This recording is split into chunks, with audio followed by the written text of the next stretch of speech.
Before I begin the talk, I would just like to share with you a very good, important reflection. And I use this myself as a good foundation, a good guidance in my own cultivation. And it's about the reflection on the Buddha's qualities, his 3 qualities, and how they're related to our mental defilements.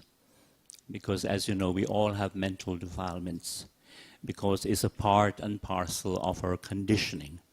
Because we're all conditioned as human beings. We cannot avoid it. Just like we cannot avoid, learning languages and so on, and being educated. So when we look at the Buddha's life, you see that there are 3 qualities that stand out. And these are wisdom and mindfulness. Wisdom and mindfulness, they go together. And the second quality is simplicity and renunciation. Simplicity and renunciation.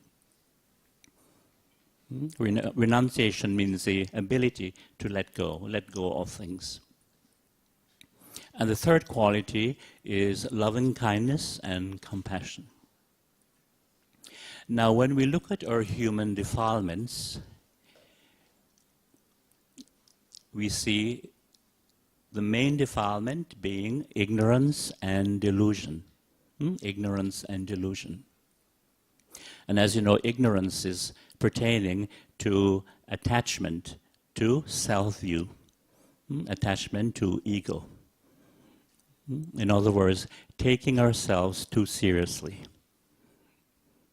Because if we take ourselves too seriously, it means that we become proud, arrogant, and conceited.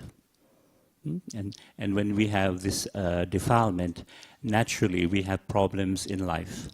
We have conflicts in all our relationships, whether it's in the home environment or in the work environment.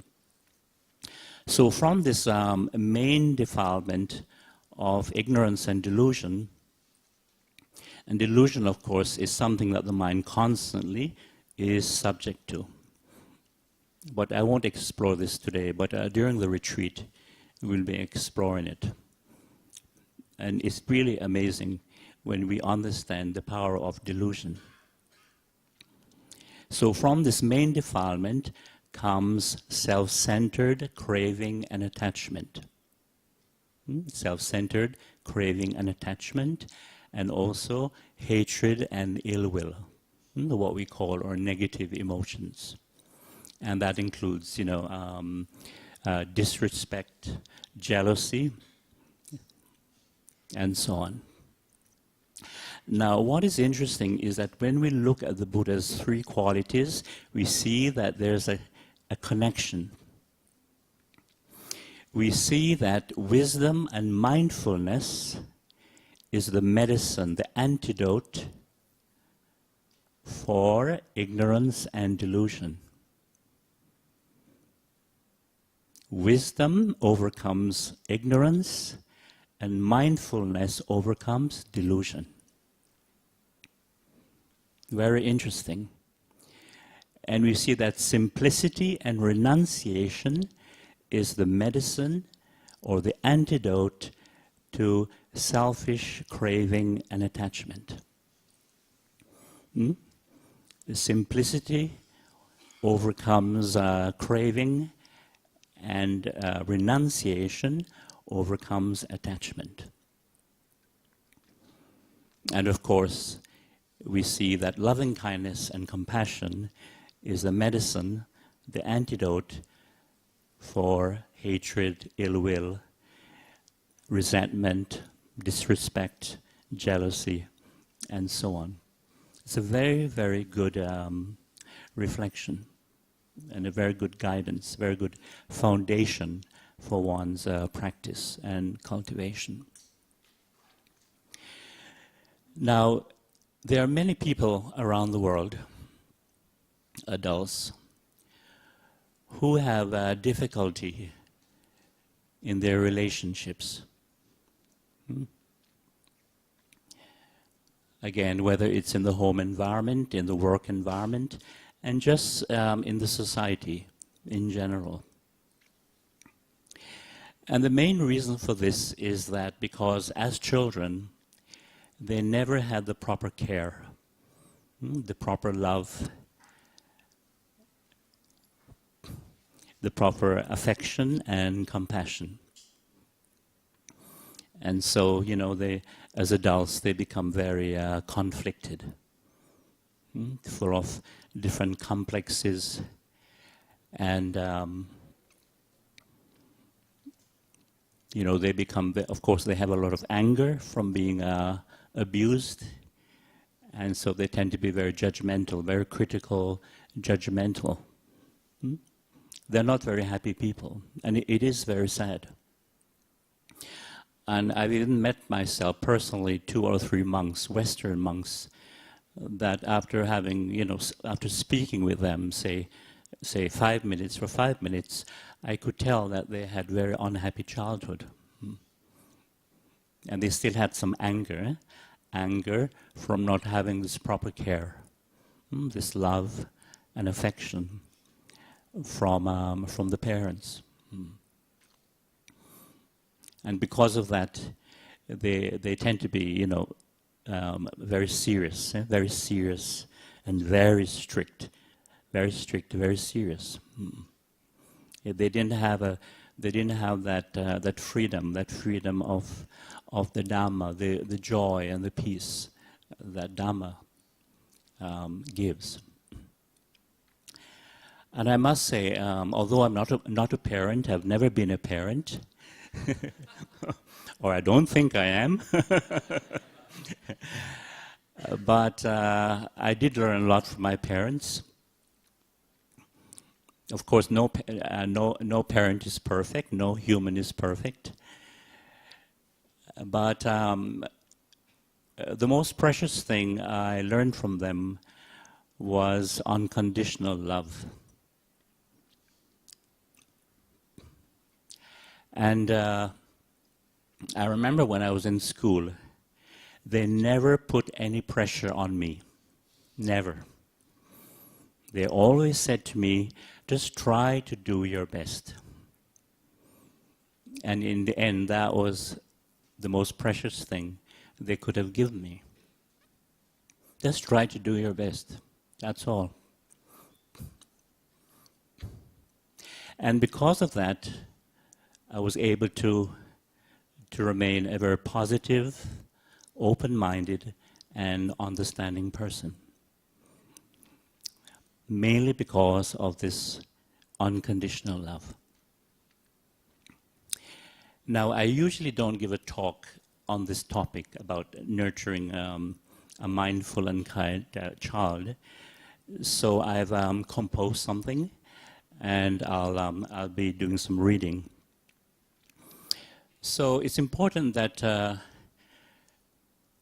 you don't have to accept anything that I say, but keep an open mind. And if you find some things beneficial, then that's good. And if it's not beneficial, that's also okay. But keep an open mind. That's the important thing.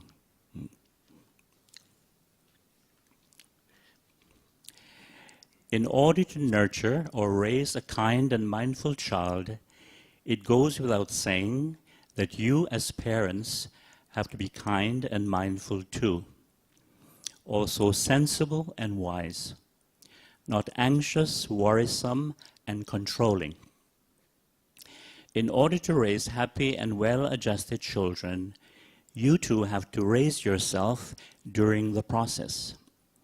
It takes awareness, constant reflection, calmness, patience, and trust, and a sense of humor.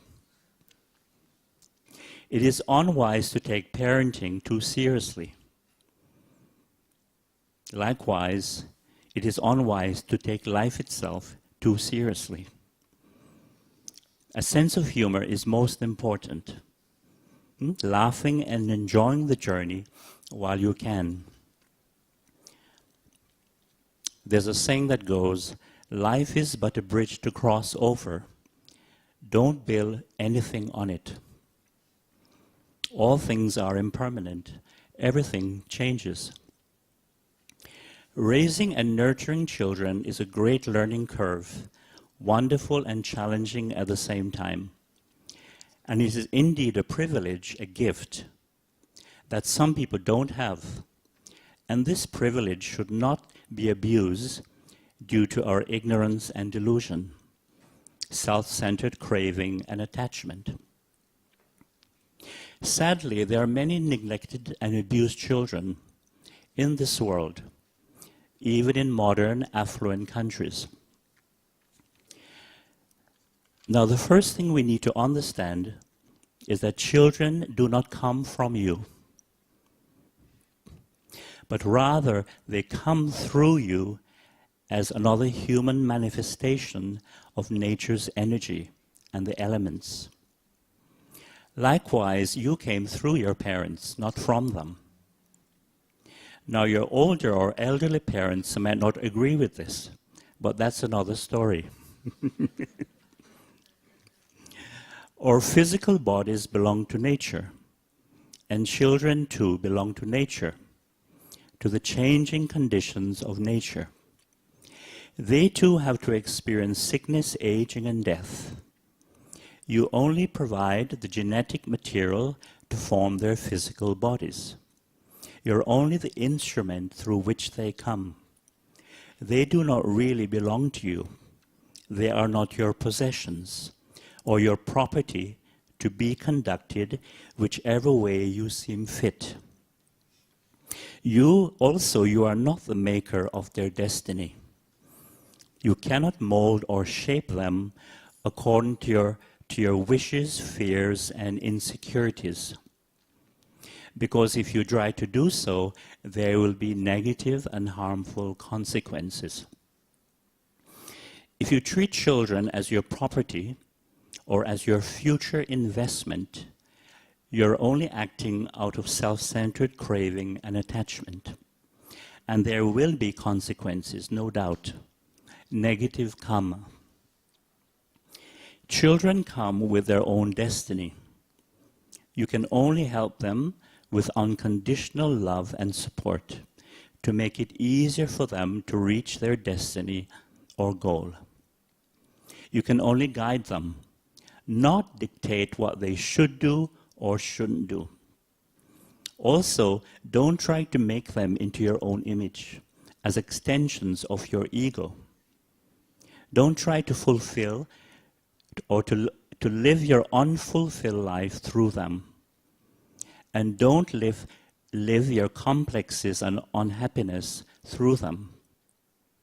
Rather, let them free you from your complexes and unpleasant memories, from your own parents' inadequacies and shortcomings. No parents are perfect. No human is perfect. As loving and mindful parents, it is your responsibility to support a child or children along their journey of life, to allow them to blossom like flowers into decent, compassionate human beings, regardless of their academic qualifications. Education is much, much more than just cramming information and facts into a child's mind and wanting him or her to get high marks in exams, surely. We have to be mindful of this. It is important that children have time to be children, to relax, to play, have fun, to enjoy doing hobbies and recreational reading and artistic activities, and to explore the natural environment, the world of trees, plants and flowers, animals and insects. Regular visits to the botanical gardens and parks are highly recommended, needless to say. You can also take your children there for picnics and do walking and nature meditation together. It's a wonderful, relaxing family activity. When expectations are too high, children feel pressured and feel that they're not worthy, not good enough. Also, it is unhealthy to compare a child to another child or sibling. You must be very mindful of this. And I'm sure you can remember what it felt like when your parents compared you to your brother or sister. Can you remember that? How awful it felt. Comparison creates jealousy, inferiority complex, sometimes even superiority complex. It creates conflict and any forms of dukkha in the mind. Hence, the fear of failure, the fear of not being successful, the fear of not getting high marks, the fear of not being loved and accepted, and so on. Each child is unique, different, and special. Due to ignorance and delusion, namely fear, worry, and anxiety, many parents put unhealthy pressure on children, thinking and believing that they're doing the right thing, that they have good intentions. Well, there's an old and wise saying that goes, "The road to hell is often paved with good intentions." Have you heard about this one? It's a very wise saying. The road to hell is often paved with good intentions.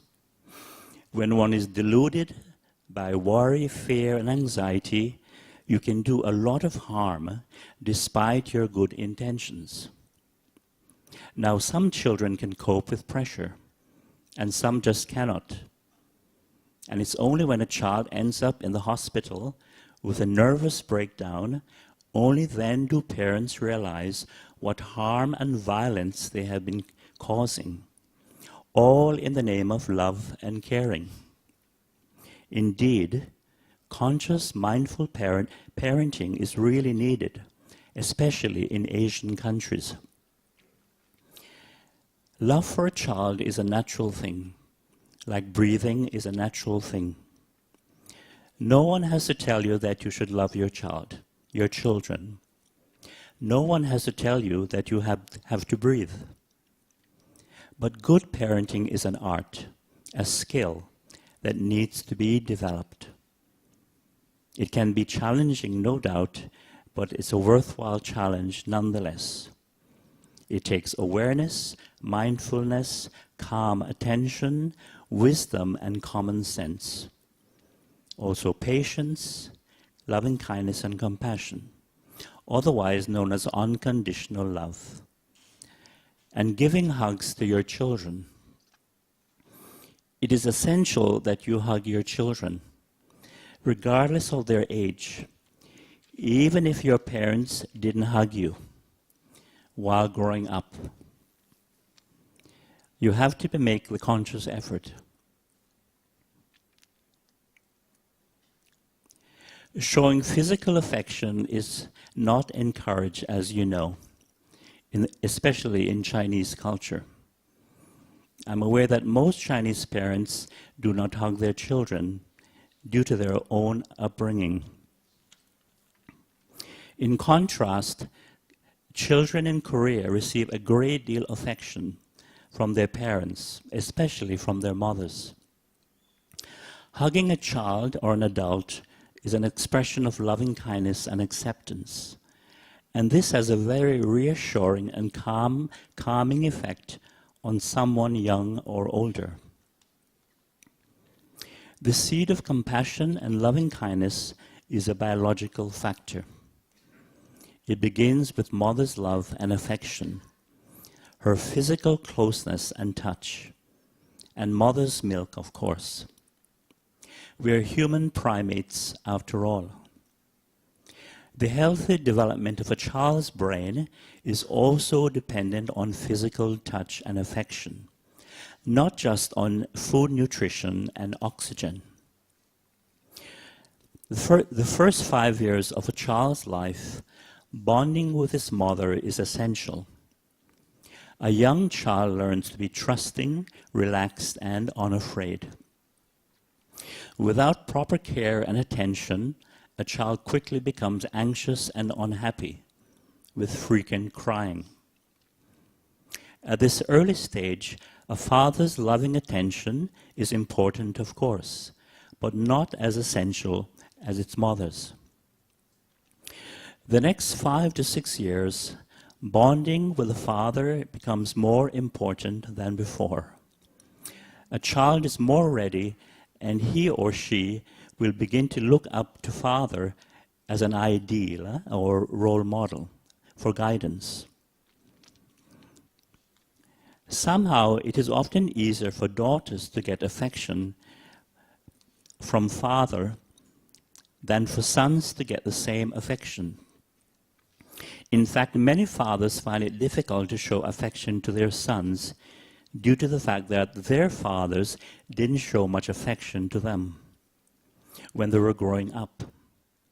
These fathers tend to act as authority figures, like their fathers did, rather than loving, supporting parent. Likewise, it is often the case where it's easier for sons to get affection from mother than for daughters to get the same treatment. Their mothers were not so kind to them either growing up.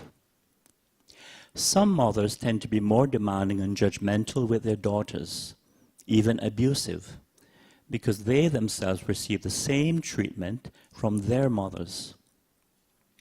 I have in fact met a few ladies who grew up with a lot of conflict with their mothers, and they've had to get professional help, plus doing a meditation, loving-kindness meditation, in order to deal with unpleasant memories and emotions. The cycle of unkind, unloving behavior tend to continue. It is the same with abusive behavior. As conscious, loving, mindful parents, it's vital that you break and stop this cycle of behavior if you yourself had received this kind of treatment.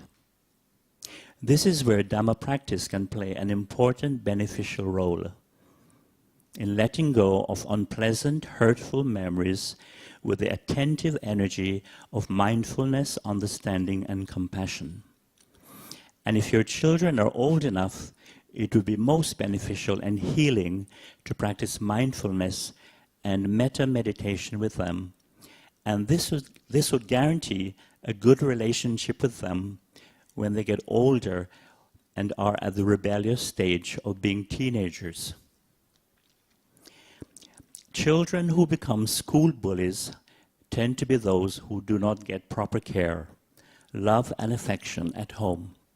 They tend to get more scolding than affection. And so in the school environment, they can act out their frustration, anger, and aggression on other kids who are weaker than they. They're simply mirroring their parents' or one parent's dictatorial and judgmental behavior. Bullies in the workplace have the same affliction from childhood and are prone to fear and insecurity with an ego image problem. They lack empathy, loving kindness, and compassion. They lack emotional intelligence. And so they create disharmony in the work environment.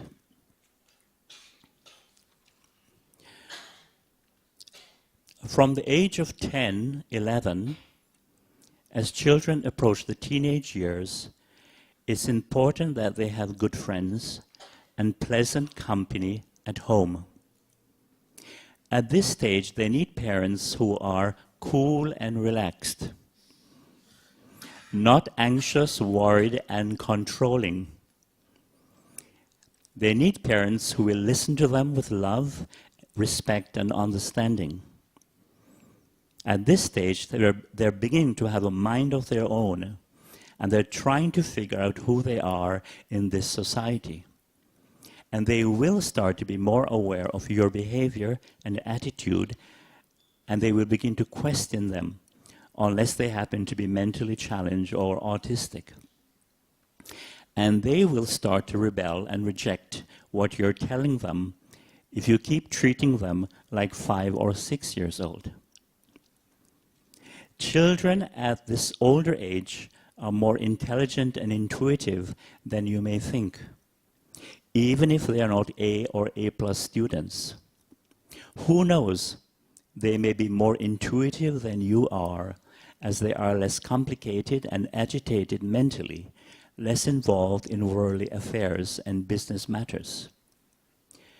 You may think you're more intelligent and smarter than your children because you attended college or university and now you have a profession and doing well and making good money, and that you have more knowledge about everything in this world and more life experience.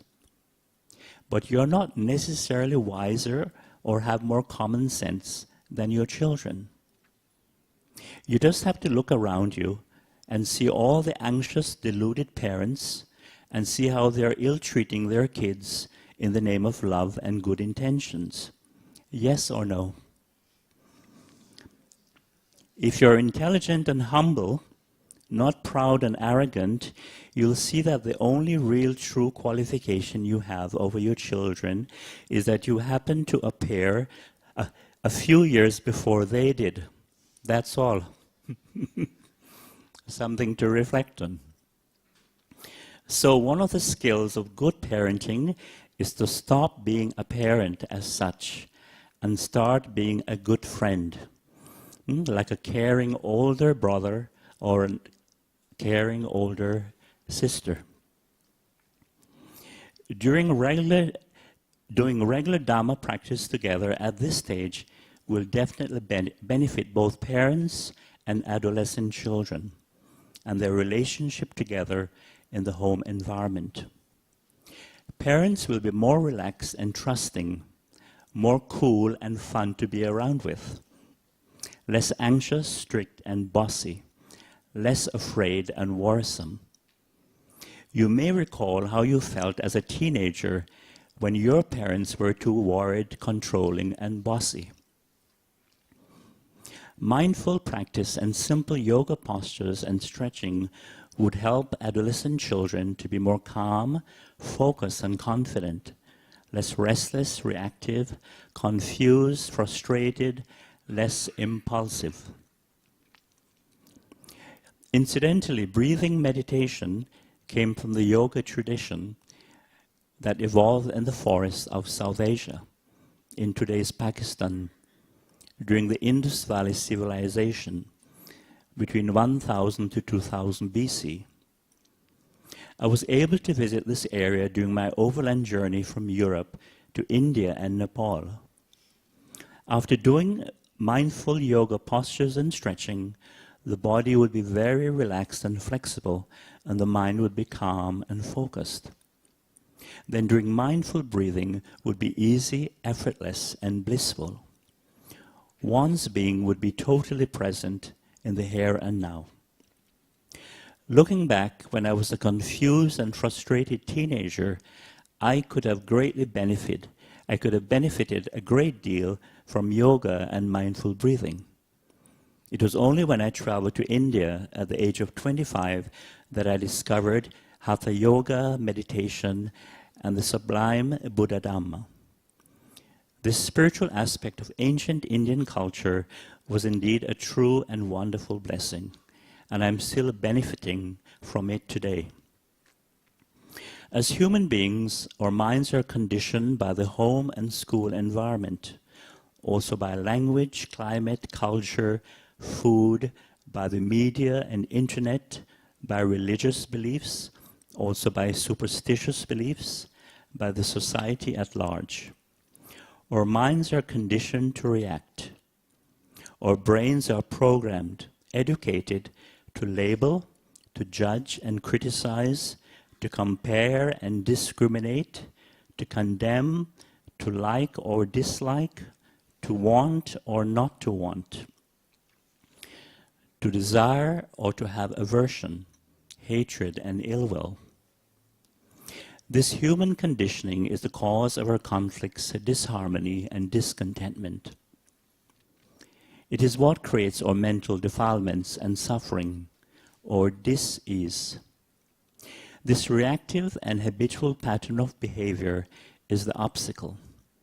It's what prevents us from being kind, compassionate, and accepting. The idea of a permanent, concrete, and separate self or ego center is strengthened by this conditioning, which is the root cause of our mental, emotional suffering and dis-ease, or dukkha, or fear and worries, craving and attachment, or jealousy and resentment.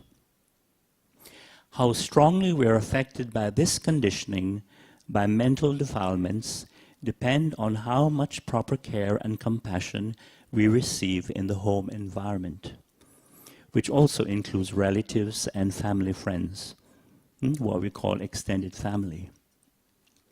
Dhamma practice and loving-kindness meditation is also of great benefit, as you know. So nurturing a kind and mindful child requires a kind and mindful environment, needless to say. It is indeed a skill and a worthwhile task and challenge, especially in a fast-paced environment like Singapore. It requires calmness, patience, awareness, and trust. There are some people who are quick to judge, criticize, and condemn others.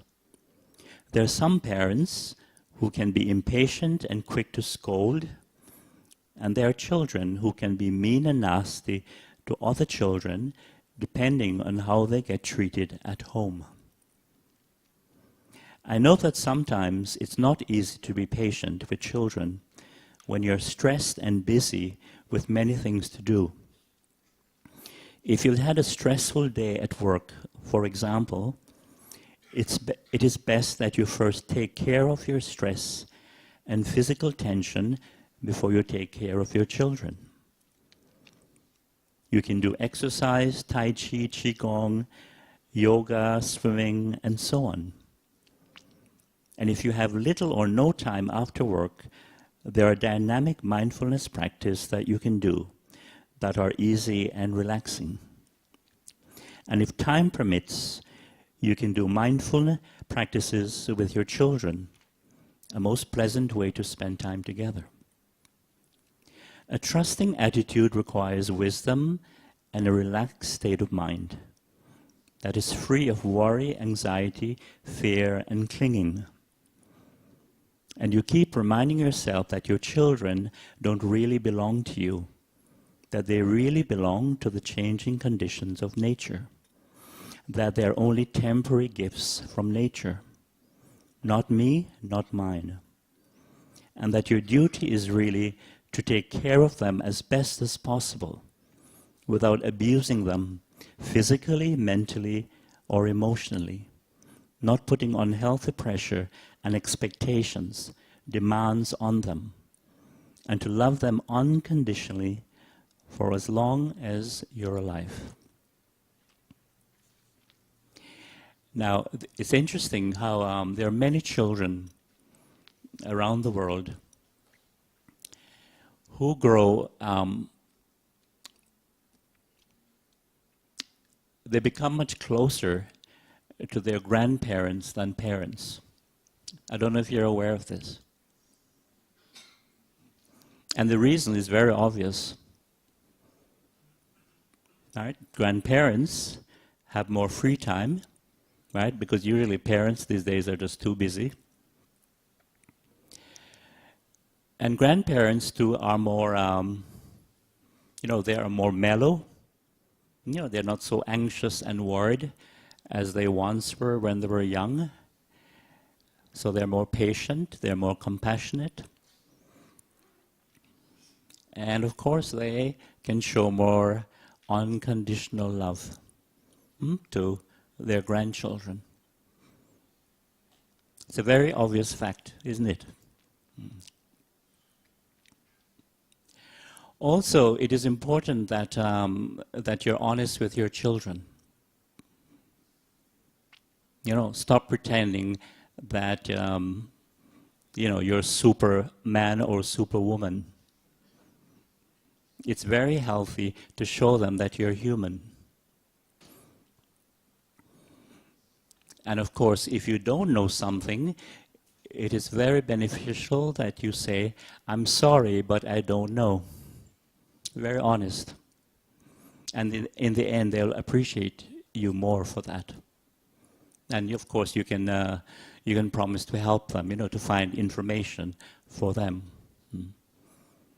Or there's always the classic case where they said, go ask your mother.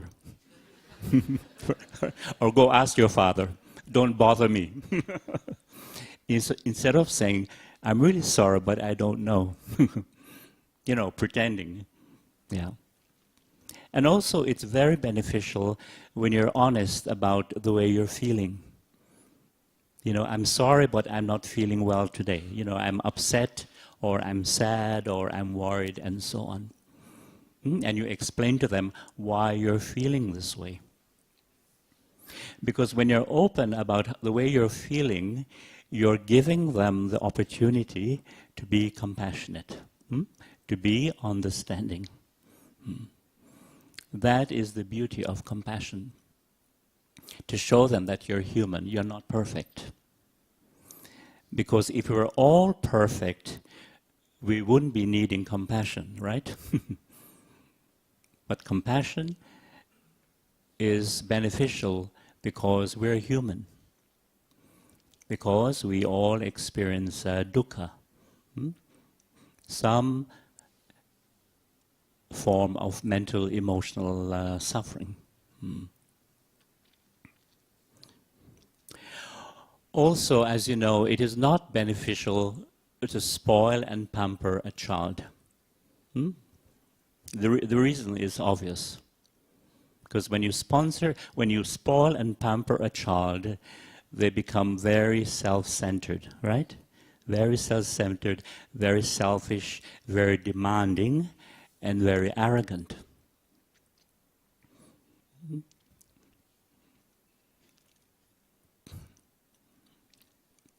So this is something that we can be mindful of.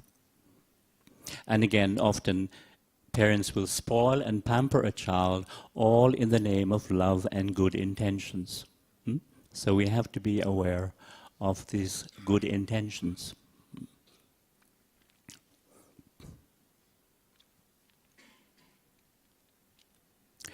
Also, it's very beneficial to point out the beauty and wonder of nature. It is something that people are losing. The ability to relate to the natural environment. Because as I was saying yesterday, my earliest and most precious sacred memories was being with nature. Just looking at plants, flowers, trees, animals, insects, and birds. I was very fortunate that way. Because I grew up in the countryside, the rural area of Jamaica, this tropical island, and life was very simple, very unhurried. And there was no television, thank goodness.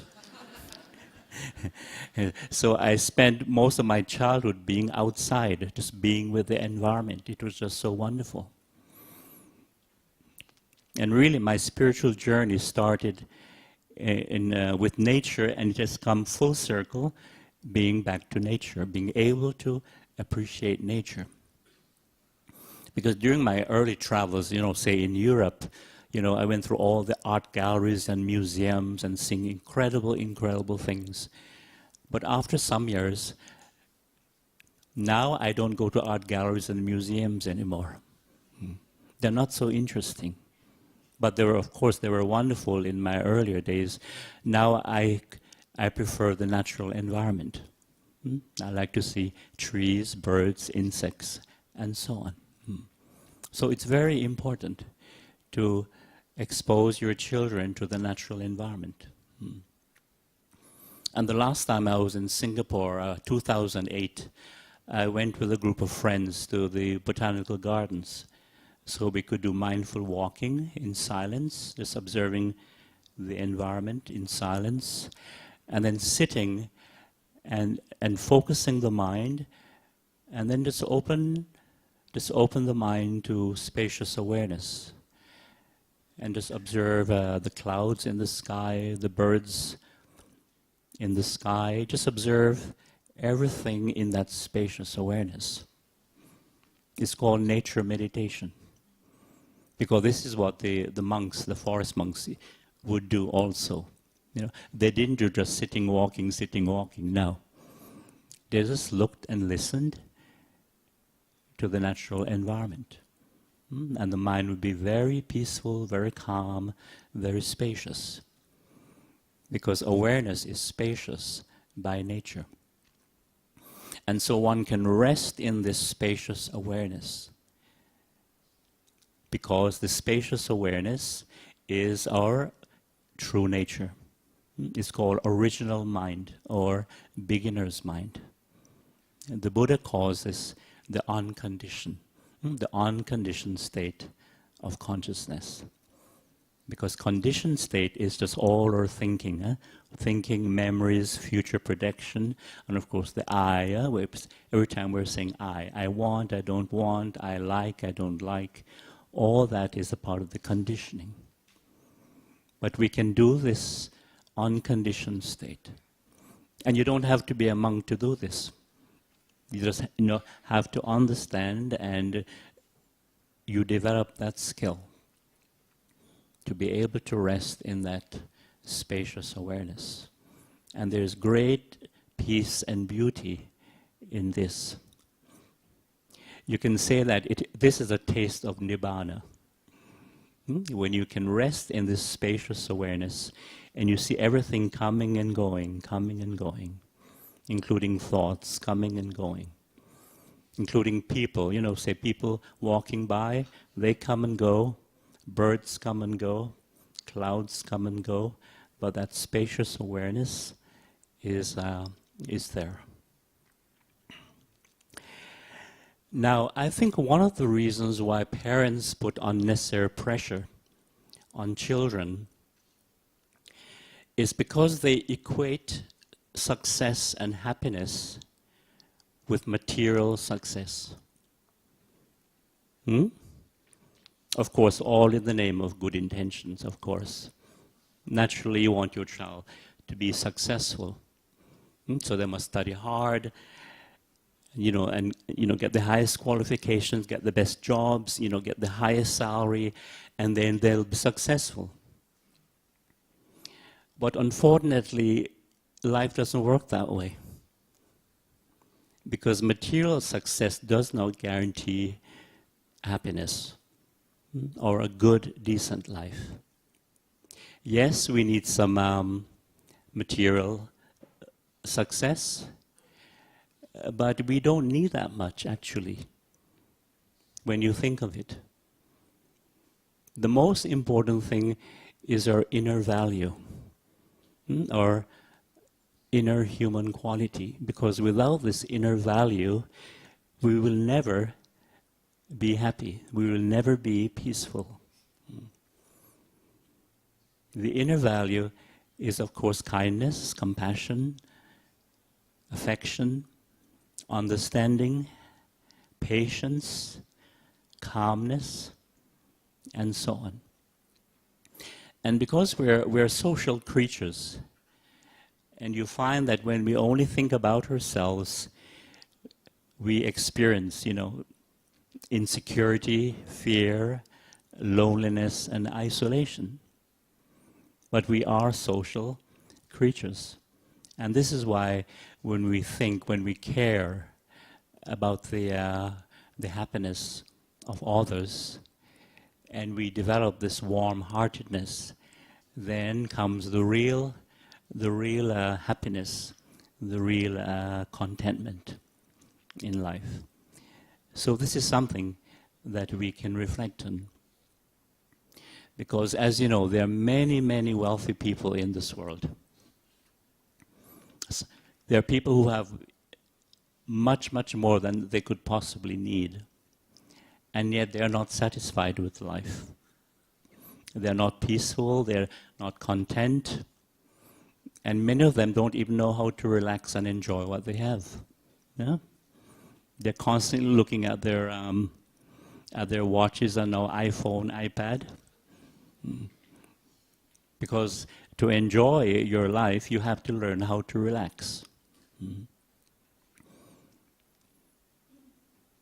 And now, unfortunately, you have to go to get professional help or take courses or workshops just learning how to relax, to be. You see, we're supposed to be human beings, but these days, very rarely that we're human beings, but rather we're human doings, human achievings, human consuming, human buying, shopping, and so on. I know in North America it's crazy too, right?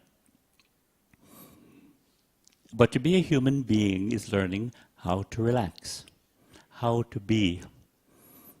Otherwise, we're constantly caught in becoming, Becoming means having, the craving to achieve, to become, to have, to possess, and so on.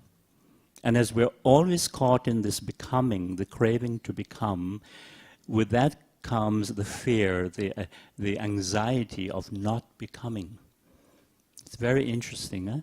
Whenever we have a desire, any kind of desire, there's always that fear, the fear that you won't get what you want. Have you noticed that? That very often desire and fear, desire and anxiety often go together. So this is why in Dhamma practice we can learn how to be. How to be. And then we are really human beings. Instead of human becomings, human doings, and so on. So it's very important to understand that. And this is why it is so precious when we can come here and just be still and silent, even for a few minutes. Even for a few minutes, it's a very sacred thing to experience that silence and stillness. Very, very special. And this stillness, the silence, it is beyond value. No money can buy this stillness and silence, right? This peace. It's a very, very sacred thing. Because when you can experience just being and just relax in the moment, we're free from this constant craving and becoming, and the fear of not becoming. And that includes regretting, because when we keep regretting the past, that's an aspect also of becoming. Most of our becoming is related to the future. But when we keep regretting the past, we're also caught in becoming. Oh, you know how it is, I should have done that, I shouldn't have done this, blah, blah, blah. Or if I had done this, things would be much better now. This type of thing. So the stillness and becoming is freedom from becoming and fear related to the future and the becoming of regret in the past. So in the stillness and being, we are free from time, from past and future. And this is why the stillness, the silence is so sacred, so special, because it is timeless. And when we can rest in this silence, even for a few minutes, we are in touch with the state of the universe. Because the universe is timeless. The universe is timeless. And we are existing in a much, much vaster dimension and timeless reality. You know, there is saying that when you think of it, our planet and the entire solar system, just imagine, Our planet and the entire solar system is a speck of dust inside the Milky Way galaxy. It's quite amazing when you think of it. The entire solar system is just a speck of dust inside the Milky Way galaxy. And to think that there are countless galaxies. Think of it. But be careful, your head might explode.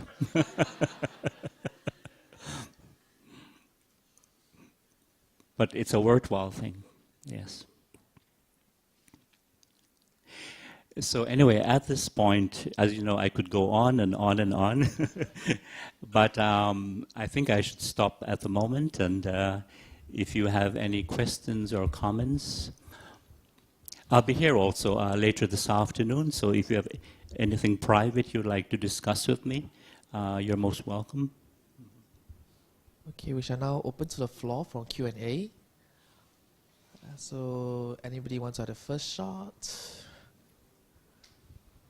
No, I think they're way out in the Milky Way galaxy, which is good for you, good for you.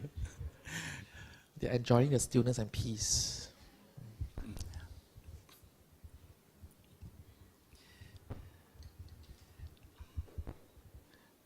Any question about the topic or any other question relating to how to develop stillness and peace?